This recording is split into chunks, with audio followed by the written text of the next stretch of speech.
Sejumlah 36 pejabat eselon 3 lingkup pemerintah Kabupaten Alor mengikuti seleksi terbuka jabatan pimpinan tinggi Pratama untuk mengisi jabatan eselon 2 pada 11 organisasi perangkat daerah yang kini lowong. Dari 36 peserta dimaksud, 2 diantaranya dinyatakan gugur pada tahapan seleksi administrasi dan 34 peserta lainnya lolos untuk tahapan selanjutnya dan telah mengikuti seleksi tahapan kedua, yaitu seleksi kompetensi teknis yang dilakukan selama 5 hari dari tanggal 10 sampai dengan 16 November 2020. Kegiatan seleksi yang dihadiri langsung oleh Komisi Aparatur Sipil Negara Republik Indonesia sebagai bentuk pengawasan terhadap setiap proses pelaksanaan seleksi jabatan pimpinan tinggi memberikan motivasi tersendiri bagi panitia dan peserta seleksi.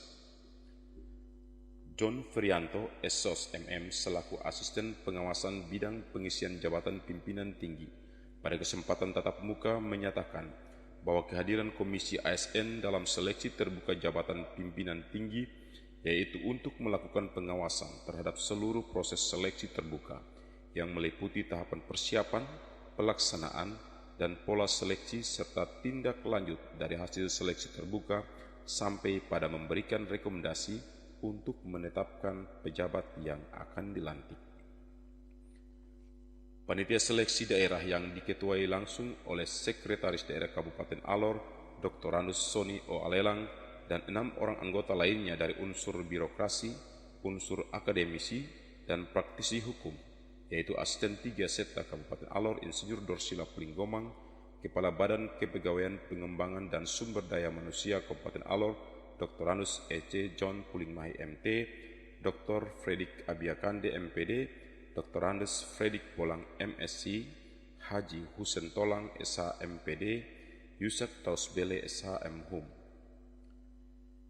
Panitia seleksi dalam melakukan pengujian dan wawancara di sekitar penulisan renstra serta menelaah berbagai program-program inovasi yang diprogramkan oleh peserta menyatakan adanya kesiapan dari seluruh peserta dalam mengikuti seleksi dimaksud.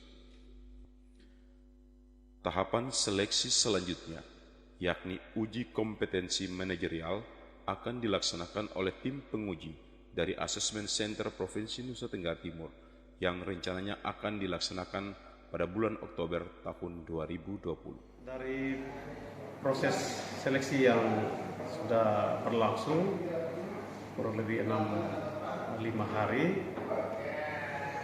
kami melihat dari segi kepesertaan teman-teman ASN yang terlibat dalam kegiatan seleksi, ini mereka telah menunjukkan antusias yang sangat tinggi. Itu dibuktikan dengan kehadiran mereka tepat waktu, dan juga dari segi materi yang mereka siapkan juga saya kira rata-rata bagus-bagus. Hanya saja ini karena tahapan untuk penilaian kompetensi teknis, tentu kita mesti dalami dari segi kontennya pada bidang yang mereka lamar. Nah, itu tentu ada dalam ranah pansel. Kemudian yang kedua, dari proses yang berlangsung selama 5 hari ini kami melihat semua peserta menunjukkan kompetensi yang sangat bervariasi. Memang itu sangat ditentukan oleh pengalaman mereka di tempat kerja mereka masing-masing, juga masa kerja saya kira. Tapi ada yang saya melihat menjadikan ini juga sebagai sarana untuk mereka belajar, jadi meningkatkan pengalaman mereka. Tapi saya kira untuk level, jadi mereka yang mau meraih jabatan tinggi Pratama, secara rata-rata sebenarnya sudah baik seperti itu. Hanya namanya seleksi, ya tentu ada yang nanti lolos, ada yang tidak lolos atau tidak berkesempatan. Kemudian harapan kami tentu proses seleksi ini nanti akan ada hasilnya. Kami dari Pansel lewat Bapak Ketua dan teman-teman semua akan mengajukan 3 nama pada setiap jabatan kepada Pak Bupati untuk ditetapkan. Tentu 3 nama yang kami ajukan itu adalah yang terbaik, dan siapa-siapa yang nanti dipilih oleh Pak Bupati tentu itu adalah dalam ranah Pak Bupati, saya kira itu.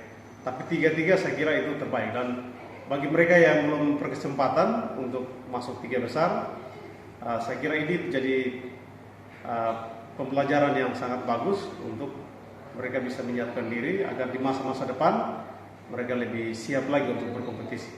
Nah, sistem seleksi ini sebenarnya mendorong seluruh ASN untuk mereka bagaimana harus meninggalkan zona nyaman mereka kepada satu zona kompetisi. Nah, ini yang sebenarnya mau dihadirkan di pemerintahan Kabupaten Alor. Terima kasih.